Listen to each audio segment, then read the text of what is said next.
Hello, hello, hello, and welcome back to the BFA Baby Podcast Season 2. I'm your host, Taylor Hartman, and this is our first sit down in the bedroom corner, just one-on-one conversation episode of Season 2, and I'm really excited to start the season off with an episode that I wish I had in high school. I was trying to think of like a snarky little tagline, not even snarky, but like a cheeky little kitschy tagline for this, and the best I could come up with is, this is the episode to listen with your parent. Like, listen to with your parents. This is the episode to play with your parents. This is the episode to share with your parents. This is the episode to, reassure you and remind you that it is possible to get a job after school with this, with your BFA. It's, even if it's always felt possible to me, it's always like, this is what I'm gonna do, and that's it. But it doesn't always feel that possible to the people around you.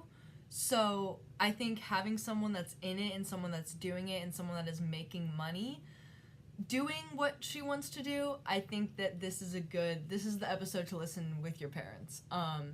So hi parents, welcome if this is your first time on the BFA Baby podcast. My name is Taylor Hartman. I am currently getting my Bachelor of Fine Arts degree in dance performance with a double minor in theater arts and one in advertising at Missouri State University. I graduate in May of 2026, and I currently work and I perform and I audition and I chase the dream. I have plans to move to New York after school.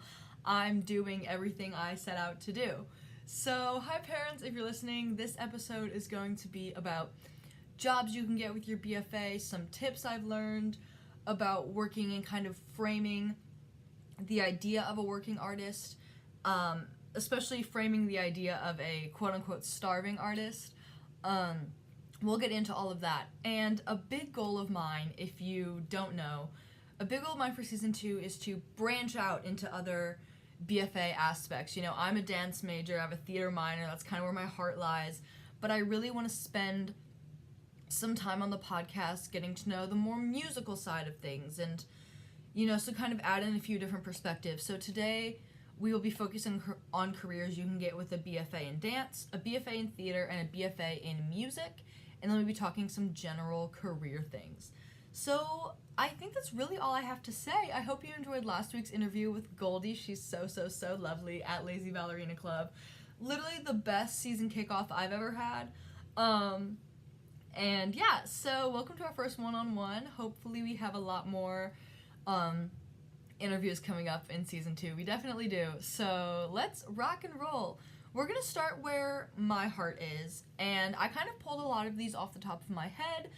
And we can kind of like hop back and forth. And a lot of these are interchangeable within your field. Give me just a second. I had to leave to get water, sorry. A lot of these are interchangeable within your field. Like a job I mentioned for someone with a BFA in something musical, you could find a way to make it work with your dance BFA. A lot of it kind of exists in the same world.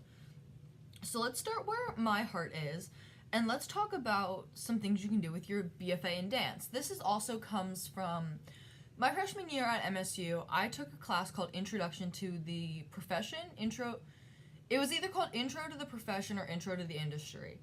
But basically, it was all about careers that you can have as a dance major. And it really helped me structure this outline. Structure my outlook on what I want to do, and yeah, so I thought I would kind of welcome you to an Introduction to the Profession class. So buckle up, let's take a listen. So first off, with your BFA in dance, some jobs you can have. You can obviously be a dancer, you can be a professional performer, you can be a choreographer, you can be an arts administration manager, you can be an artistic director, a stage manager, a dance teacher. You can also use those teaching skills to teach things like Pilates or yoga, other types of fitness. You can be a physical therapist. You can be a dance videographer or photographer. And these all sound like right off top of the brain, but you can really branch out these things. You can be a dancer in a concert company. You can be a dancer in music videos. You can be a dancer in theme parks. You can be a dancer in commercials. You can be a dancer for television. You can be a dancer for movies. Same thing with choreography. You don't just have to choreograph for the stage. You can do fight choreography for theater or television. You can choreograph, like, we're going to talk about this in, like, the quote-unquote money portion, but especially if you have, like, skills and knowledge of other areas. Like, I know a couple dance majors that also know a lot about color guard. You can choreograph color guard shows, you know? You can choreograph, like I said, music videos. You know, a lot of things need movement choreography that you wouldn't think. So kind of branch out your thoughts here. So like jobs that fall under arts administration, you can do marketing, you can do sales, you can do, I think directing sort of falls into that. Directing sort of falls under that umbrella, but I kind of see directing as its own thing, but live your life. Community outreach is another big one we talked about in our actual class. Art as a community builder, art for social change. You can, you know, extend dance to communities. You know, you can extend dance as therapy in schools, in retirement homes, at community centers. Think like one we have here is called like the X. I'm thinking like YMCA type. If you're from my hometown, the Renaud Center, like that type thing, like a community engagement center you could teach dance at, and that would be a really great place to kind of connect the community. For directing, you don't even have to just be the artistic director of a company. Like, that's something I would like to do, but you can also, once again, you can direct dance films, you can direct theater, like musicals you can be like the choreography director of a musical, you can direct television, you can direct children's work, you could become a studio owner, and all of these really fun things that involve that direction. Talking about being a studio owner, you could become a studio owner, and that kind of has a lot of different aspects to it. You're a choreographer, you're an admin, you're an administrator, you're a designer, you're theming. Like, I think owning a studio obviously is a lot of work. You are a business owner, but it is a really great, like, foot in the door, and it could be really, really great if you kind of want to get a taste of everything. And yeah, so being a studio owner is definitely like an idea, or like even just working at a studio. Like I said, like teaching, like that's what I do at school. I teach at a couple different studios, and I teach at a couple different studios, and that's been really exciting because, you know, I've gotten to kind of try my hand at choreography in a different type of venue, you know, choreographing for small kids who it's their first ballet class, or choreographing for teens that like maybe are gonna go get their BFAs as well. You know, it's like working in a dance studio has been really fruitful for my career as a dancer here in college, as I've gotten to see the side of the industry that is very well a possibility for me. You know, I get to see it from another side, which has been really interesting. So definitely teaching dance, again, at a studio, at like a community center, whatever. Something else I want to talk about is like being an adjacent instructor. So like I said like Pilates, yoga, fitness. Again, think outside the box. Like, I'm a Zumba instructor. I also teach Zumba. Zumba is like a dance cardio workout, and it really does like feel like I'm just going to dance and like have fun. And I let on record, I am on video saying this, but it's like I'm just teaching dance parties and I'm making money doing that. Like, that's so fun. And yeah, so I'm just like teaching dance parties and I'm making money to do that, and it's been fun, and it's been like, it's been one of those things where, you know, it is kind of that creative, you know, because I like theme my classes, and you get to do choreography and stuff, and teaching, it's a different angle, it's a different part of my brain that I kind of get to like stretch for that. But yeah, things that are in the world. a lot of students that are getting their BFAs in dance right now at my university are also getting some form of Pilates certification. It makes the money. It's a great way to also educate yourself on how to take care of your own body. Something else that dancers could be like super in tune to that they could enjoy teaching would be like PBT, progressing ballet technique, or like a bar class, like gyms that have bar classes. That's a really great way to make money. So just kind of like expand your mind on other things that are like dance adjacent that could both make you money and help you and your body dancing. Other thoughts on physical therapy. Dancers need PTs, and if you could assist a PT or learn to become a PT, I mean, obviously it's not like don't ever perform and go to PT school, but it's like, you know, if you could have like a back pocket, or even just like a receptionist at a physical therapy office, you know, you could learn stuff in passing, you know, the whole thing.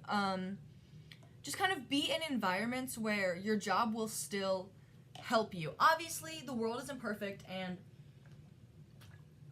of course you're gonna have to work the retail jobs and the food service jobs and like whatever, but the idea of, you know, potentially having a job that really helps your main career, that would be really, really exciting and really thrilling. And that is kind of the dream. That's the dream. It's the dream. Doesn't always happen, but it's the dream. So kind of start expanding your skill set now and see where you can get yourself. Lastly, I talked about dance videography and photography. This is becoming more and more popular with the rise of social media, which makes me sound ancient and old, but I promise you I'm 20 years old and I'm with it. I am young and cool and relevant. And yeah, you know, people need their dance on film. People need reels. People need, you know, people need reels. People need portfolios. You know, something that I'm kind of just now thinking of. You could set up like a Fiverr. If you don't know Fiverr, Fiverr's a website where you can like go and you can you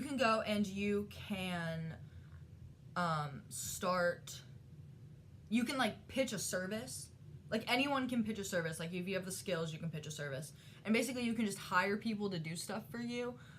So you could literally put a Fiverr up and be like, hey Fiverr, like put a Fiverr up and be like, I will make you a professional dance reel. I will make you a professional website. I will make you a dance portfolio.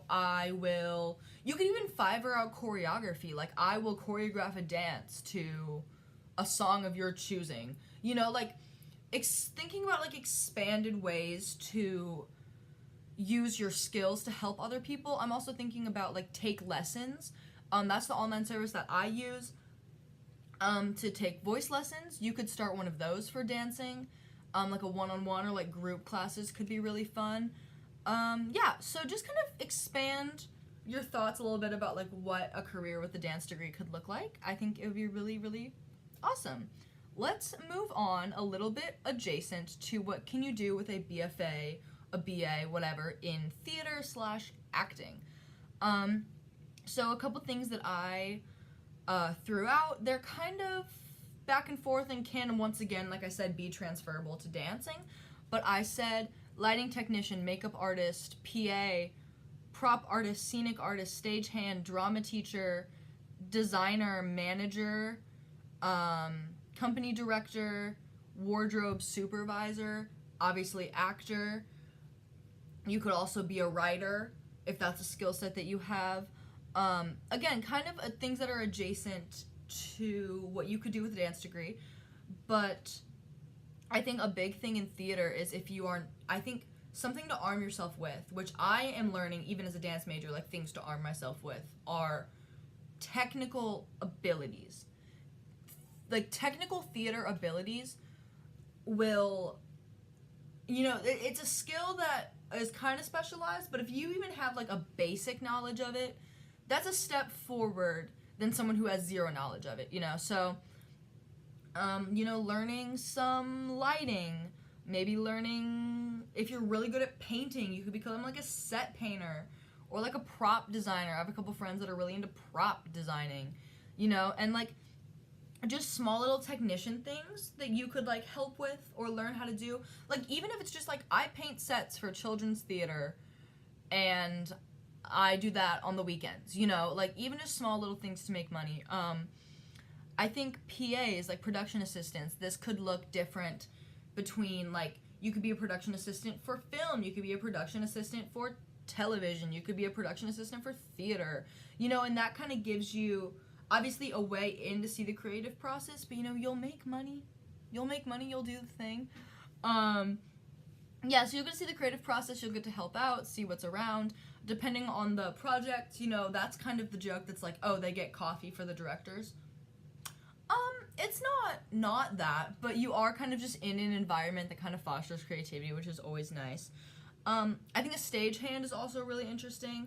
When I think of stagehands, I think of my friend Bucky, who is his entire career, like what he wants to do with his theater degree is become like a load-in technician.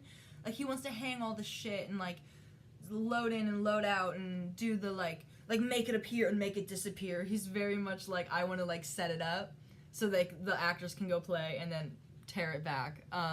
Get high up in the sky and hang all the stuff and rig it all in the venues and travel and yeah, you know, so obviously again, as with the dancer, you can be an actor, you can be a performer, but again, think outside the box. You can be an extra in television and film, you can be in commercials, you can be a voiceover actor, you can be a birthday party actor, you can be commercials, television, birthday parties, you can be like, you can be one of those, it's called like a professional patient. Like, I want to get him on the podcast.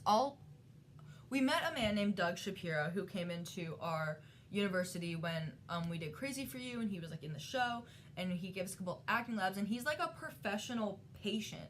Like basically he just gets paid and he like has a little script and then helps med students like communicate with their like practice patients. He's like a professional practice patient. He does like business training, which is very much like, you know, that's your like, if this happens at work, like not to get dramatic, but like your Title IX acting skits, you know, he makes money doing that. You know, you could be in print ads, you know, you could write, again, if you're a writer, if you enjoy that, you could write theater, you could write reviews of theater, you can write for local art magazines or publications, or you could, you know, Larissa, who I'm hoping to get on the podcast, writes.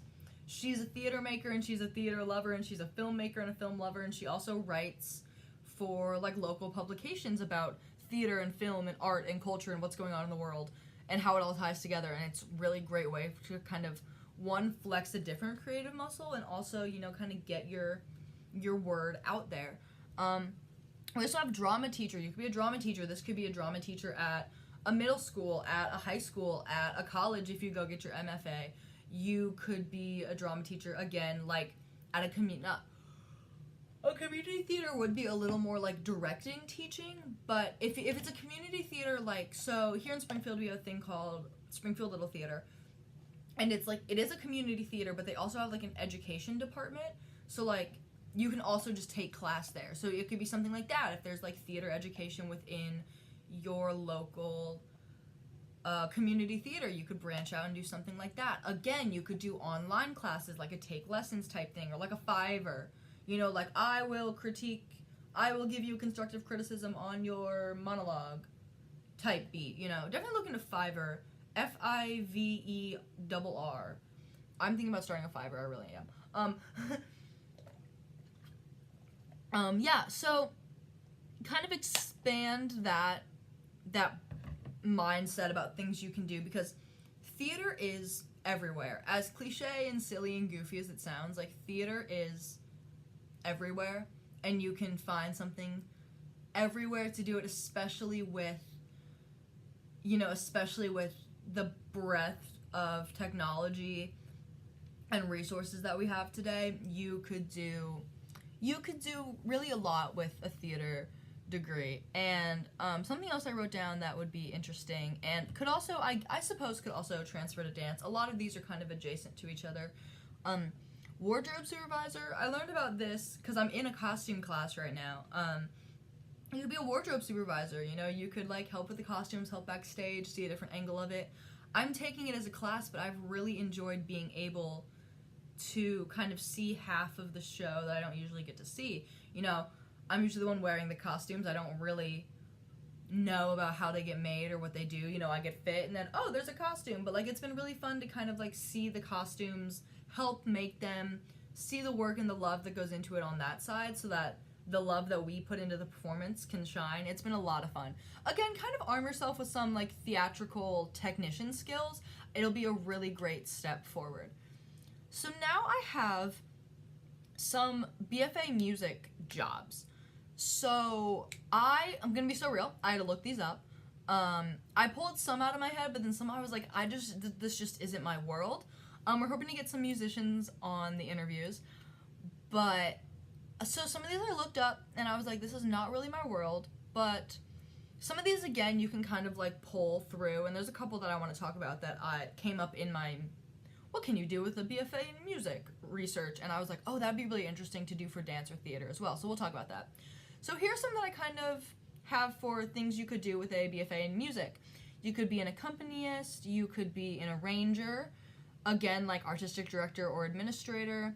You could be a band director, you could be a choral director, you could be a composer, you could be a conductor, you can be a transcriber, you can be a cruise ship entertainer, which we'll talk about. Online was like, you could be a DJ, and I was like, okay, sure, you could be a DJ if you wanted to. You could be a DJ. You could score for film. I think that kind of comes in with composing. I had written composing, and then my research was like, score for film, and I was like, I kind of think it's the same thing, but you know. You could become a historian, you could teach private music lessons, you could own and operate an instrument repair shop, and you could become a lyricist. So that's kind of a whole bunch of things I rattled off. I kind of talk about it in the terms of like, obviously, like expanding your brain, expanding your mind. You could be an accompanist for so many things. You could be an accompanist at schools. You could be an accompanist at colleges. You could be an accompanist at like camps or intensives or rehearsals, you know, or like you could be part of a live orchestra at like a theater. I think something else that I hadn't really thought about is music and performance in non-performance spaces. You could play for a church. You could play for, I don't know, like a church really came up to top of my brain for like performance but non-performance spaces. So you could be part of a church, like not orchestra, but like band, you know. Arranger, obviously you arrange pieces. Again, you can be like an artistic director or an administrator. Specifically for music, it would be cool. You could work in like, I mean, I guess dancers and theater majors could do this too, but like music heavy, you could work for like concert venues. I was really thinking about concert venues, opera houses, music halls. Could be really interesting. You can be a band or choir director. This includes schools, universities. You could even be like a sport, like sporting, like college and school sporting teams have like pep bands, you know, marching bands type thing. Again, with choir, school, university, church, you know, church choir director, composer. Yeah, it's composer, and like I said, like film score, I kind of think come in the same vein. You could compose for dances, you can compose for theater, you can compose for film or television, or you could compose for like royalty-free work. You could, a great other thing that I think that you could Fiverr out. Start Fivering is like what I think this podcast is teaching us. Something I think you could Fiverr out, like I will compose a jingle for your company's ad. I will compose a score for your short film. I will, you know, like whatever you want to do, like Fiverr that out. Oh, accompanist. Sorry, this just popped into my brain. You could accompany auditions. Like, just be the accompanist at auditions. That's fierce. I could never do that. You could be a conductor. I'm thinking of Maestro, the movie with the Bradley Cooper in it.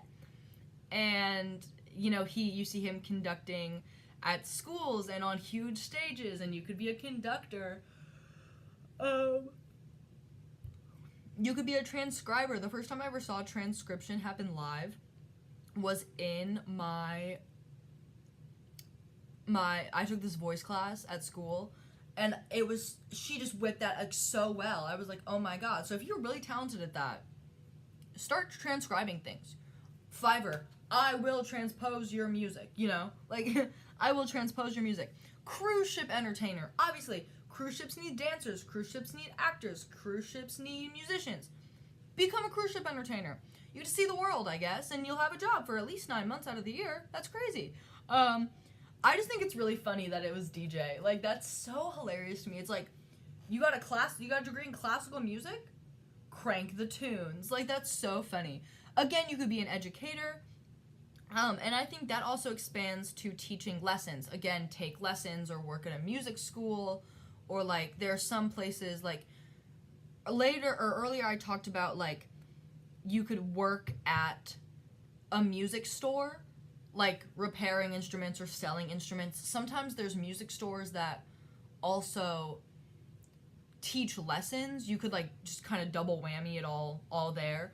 Something that came up in my research for this that I think would be really interesting to kind of play back and forth with is you could be a music historian, which I never really considered this, but like, yeah, you could be a music historian, you could be a theater historian, you could be a dance historian. I don't know a lot about that field.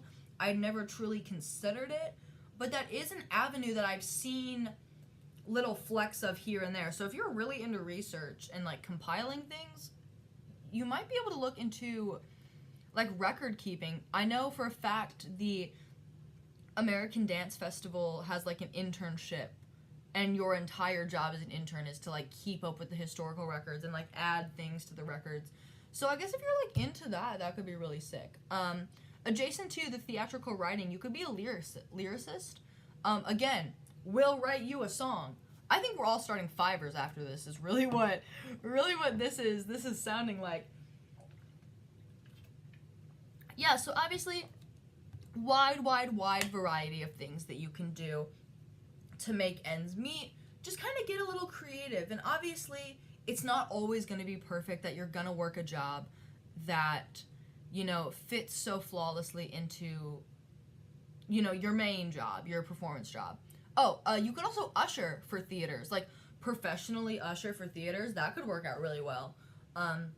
Professionally usher for theaters, I think like on the side could be a really great way to make money. Anyways, but you're obviously not always going to have that like perfect quote unquote side gig that like also fills your cup. And one of our professors always says, I work commercially to, you know, fund my concert habit. You know, she works in commercial dance. You know, she does the weird summer stock gigs about Texas, or, you know, like a weird circus thing, or like a children's community theater. You know, like the weird like one-off things, to have the money to do the bigger, more creative things. Things that might not make her any money, you know, but it's like fills that creative cup. So I always say, you have to do the creatively unfulfilling thing to fund what creatively fulfills you. And I honestly say that a lot about teaching the kids. I have a really hard time finding creative fulfillment in teaching little baby ballerinas. Not that I don't enjoy it. There are parts of it that I do enjoy, but I don't find that it like challenges me creatively, or like I feel really like empowered. I don't feel really like inspired most of the time about it. Not that I don't enjoy it, not that I'm not happy that it's my job, but you know, it doesn't fill the cup all the way, you know? So, but I do that to make money, to be able to do these passion projects that do fill the cup, like my dance film, or writing books, or, you know, any other little, like, passion project I have, going and seeing comedy, you know, like, things that you have to do the creatively unfulfilling thing to support your habit of being creatively fulfilled.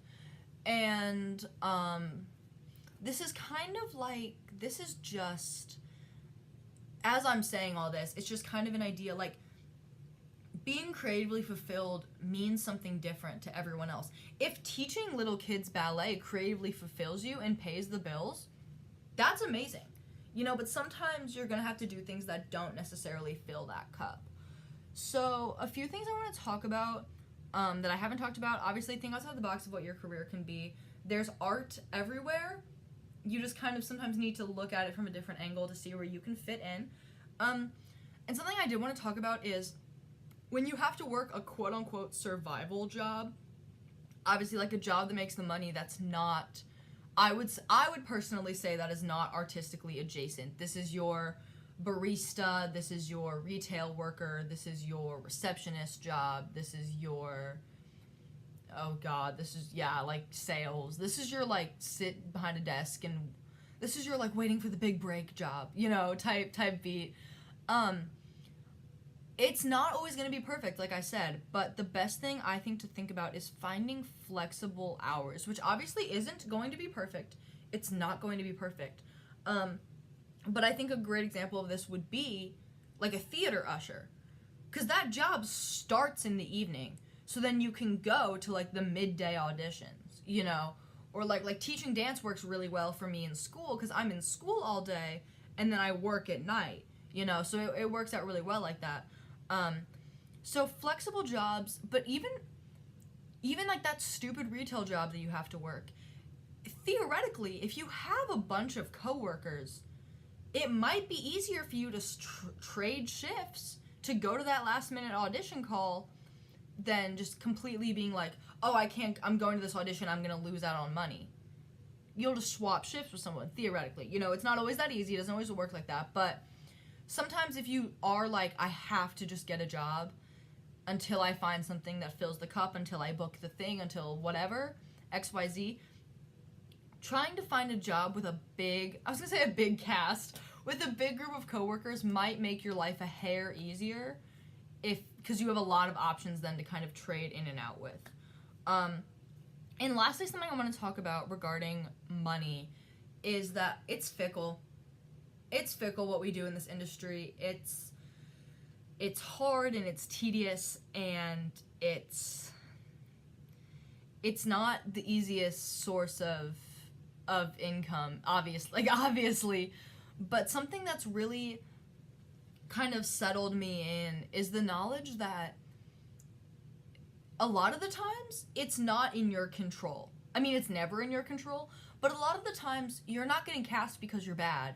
You're getting cast because the costumes were made and now you're too short, or you're too short for the skirt that was already made, or they already have a girl in the cast that looks just like you, or my favorite, like, stupid example that's, like, never actually gonna happen is you look too much like the director's ex-girlfriend. Like, someone said that one time, like, as a joke, and it's, like, my favorite joke example is, like, damn it, I didn't get cast because I look too much like the director's ex-girlfriend. No, but, like, little stupid subjective things like that are more likely than not the reason that you didn't book said gig.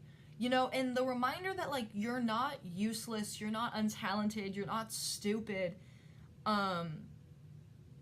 you know, like, that's really critical. Like, just kind of settling in and being like, okay, I learned this from this audition and I could improve here, but also, you know, like, especially if they, like, oh, I hate this. Especially when, like, audition processes are, like, leading you on, and it's, like, you're sending in all these callbacks, and you're like, I'm gonna get it, and then you don't, and it's just, like, ugh.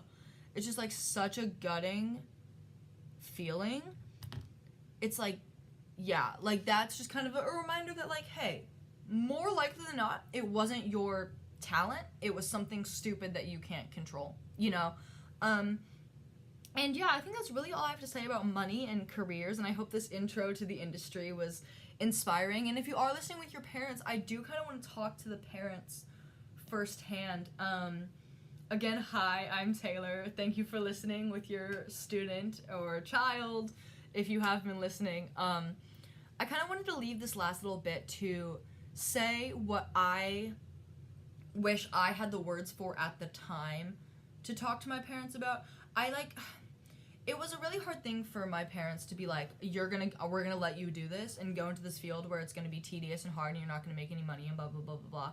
You know, I come from a very traditional family, and I didn't really have the outlook or the, you know, vernacular at the time, but I do now, and I'm gonna tell you, on behalf of your child, whoever you're listening to this with, I'm gonna talk to you on behalf of them, from someone who's chasing the dream and someone who's doing it and someone who is learning and growing and struggling but evolving. And I just want to say that your child's passion for what they're doing will take them further than you'll ever know. You don't choose this career just to choose it. You know, this isn't like I'm 17 years old and I want to rebel, so I'm going to be an artist. Like, no, this is like a soul thing. This is a soul thing, and whether you believe in, like, energy or vibes or the universe or, like, whatever on earth you want to think, or God, or, you know, whatever, that passion, that drive, that energy, that's in them, in their soul, that's in their being, the fabric of their being. That's where that's coming from. And they're not doing this out of a place of rebellion or, like, I want to be different, or, like, they're not doing it out of a place of, like, I think disrespect is, like, the biggest thing. They're not trying to disrespect, you know, like, the education, you know, like the traditional, obviously traditional education. You know, it's out of a place of wanting to be fulfilled and knowing what sets your soul on fire. And they're doing it because they cannot see themselves doing anything else. And this is what makes them happy. And this is what sets their soul on fire. And this is who they are. And to be fully realized and fully functioning and fully living their life to the best and the fullest, the art is what they need to do. And no, it's not easy. I'm not saying it's easy. It's hard. I'm doing it and it's hard. But that love and that drive and that passion really keeps me going, even on days like literally today. I'm busy and working on things from 8 a.m. till midnight, and I have to get up for an 8 a.m. class tomorrow. And I wouldn't be able to do that if I didn't have my whole heart in it, if I didn't have my whole soul in it, if I didn't see this for myself. I guarantee you, the child sitting next to you, listening to this in the car, on the couch, at the kitchen table, wherever you're at listening to this, I guarantee you that kid sees themselves succeeding, sees themselves in whatever field they're going to be at. They know there's going to be that success for themselves. And if they're anything like any BFA student I've ever met, which I promise you they are, it's in their heart, it's in their soul, and they're not going to stop until they've done it for themselves. You know, it's not, if anything, this career is,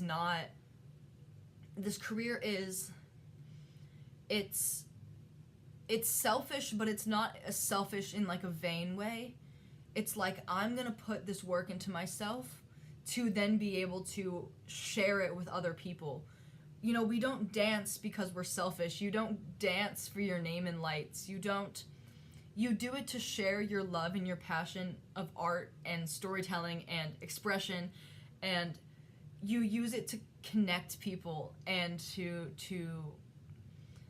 speak your mind and make people feel seen in their experience or what they're feeling. And you create art, whatever it may be, dance, theater, music, whatever. You create art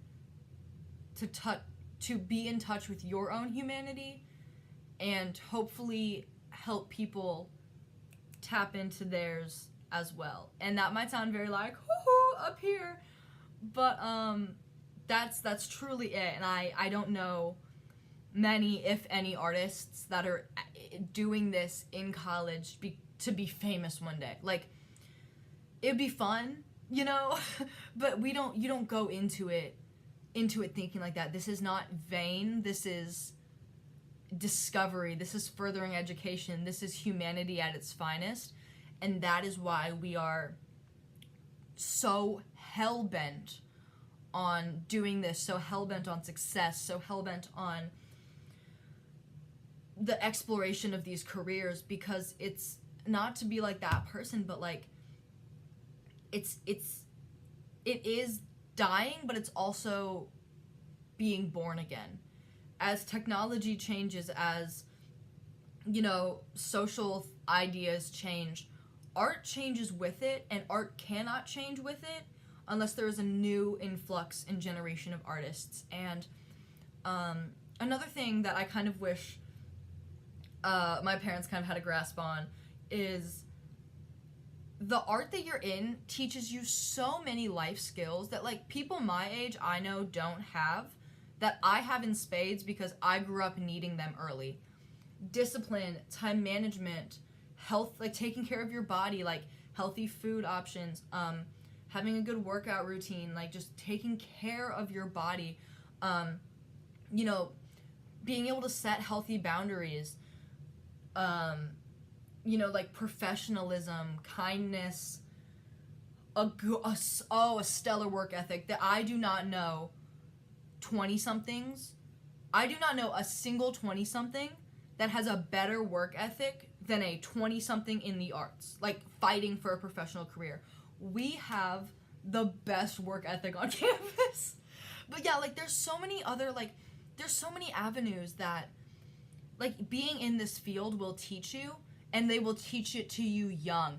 Your child probably already has all of these things in spades going into college, and as they enter the workforce, as they go into their college career, they've got it. You know, being in the arts matures you very quickly. You are very quickly grown up, and you are very quickly matured, and for better or for worse, when you're on your own, you're gonna be able to ease into that more. There's no fear of being on our own because we've always been on our own. It's been, you know, you have to grow up really fast to do this.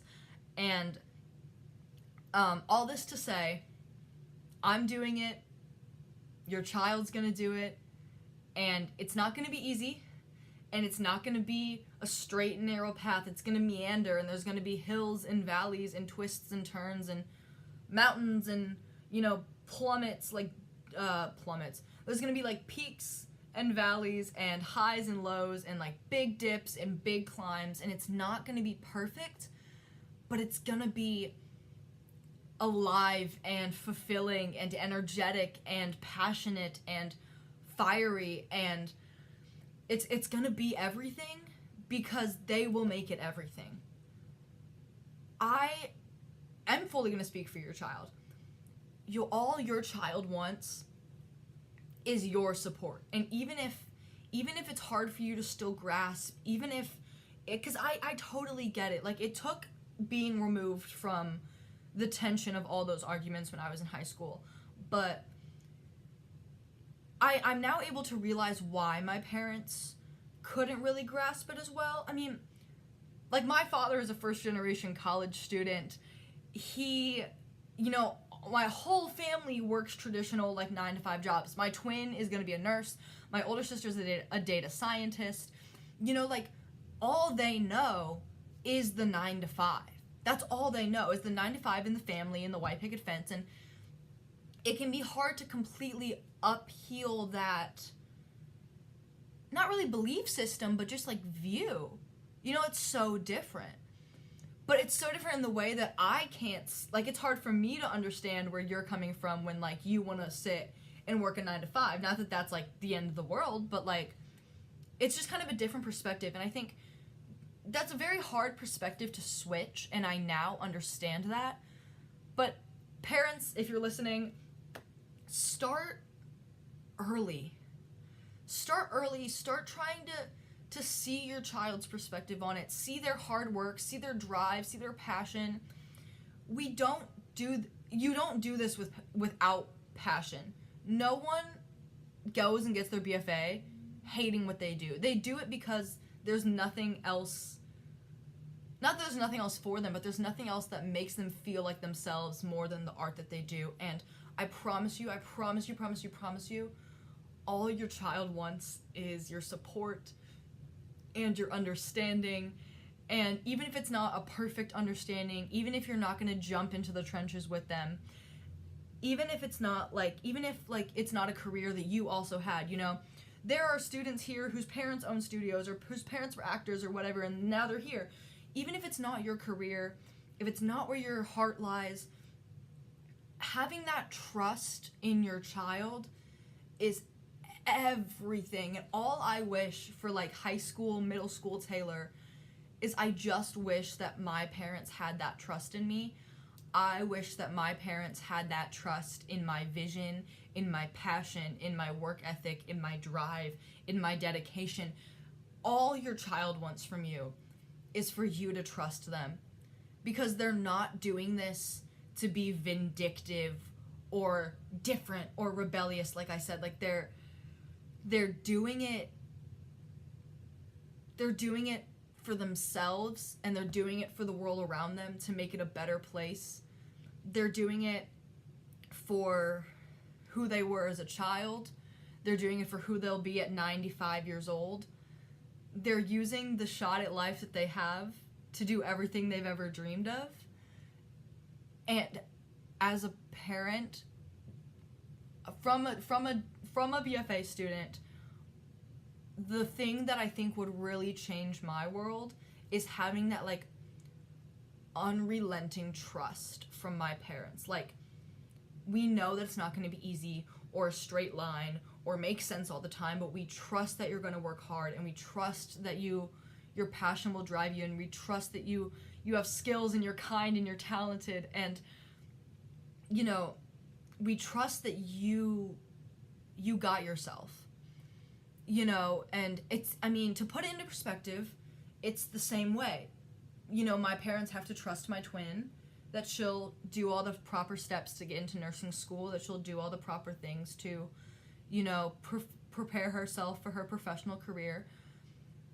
And it's just a little harder to grasp that trust in an arts career if you don't really know it. And all your child wants is that trust from you, and just trust them. Trust them that they know what they're doing. Trust them that their heart's gonna lead them, because it will.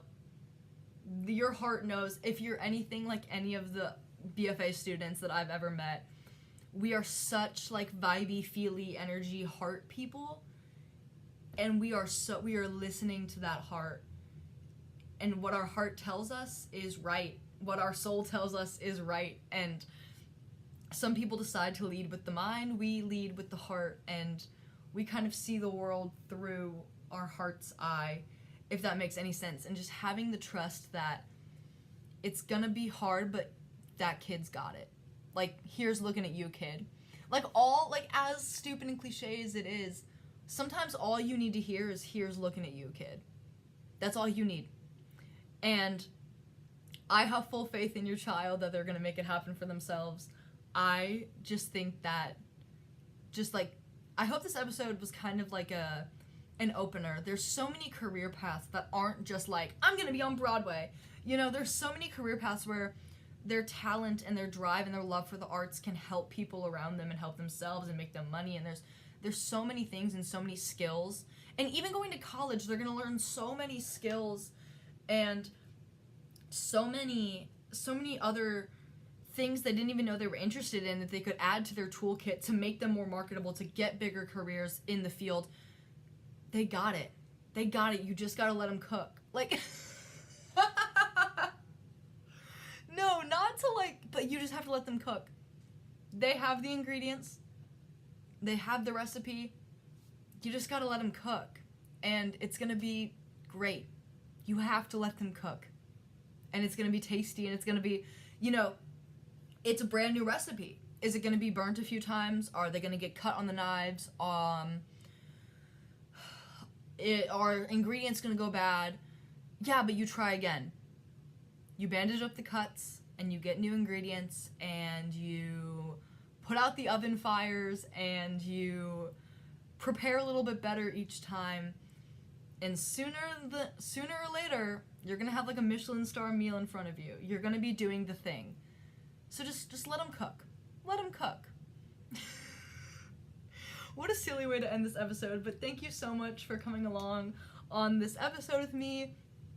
Again, you can follow the journey at BFA Baby Podcast or Tata's Ballet on Instagram. Thank you, parents, for coming and listening, and students, if you are listening on your own, feel free to share this with your parents or just take it to heart. I will gas you up. I'll be like your cool aunt. I'll gas you up if you need some parental or like adult hyping. If you need like an adult to hype you up, I'll do it. I'll be your stand-in, like, cool hype aunt. Yeah, thank you so much for listening. I hope that this inspired you to kind of open your eyes to what you can do with your degree in the world beyond just, like, I'm gonna be on stage. There's so many possibilities, and, I mean, you could go down 1,000,001 rabbit holes online of things you can do with your dance degree, things you can do with your theater degree, with your music degree. You can always be a DJ, I guess, is what we're learning. Thank you so much for listening, and we'll see you all in the next episode. Married in a Kiss. Mwah.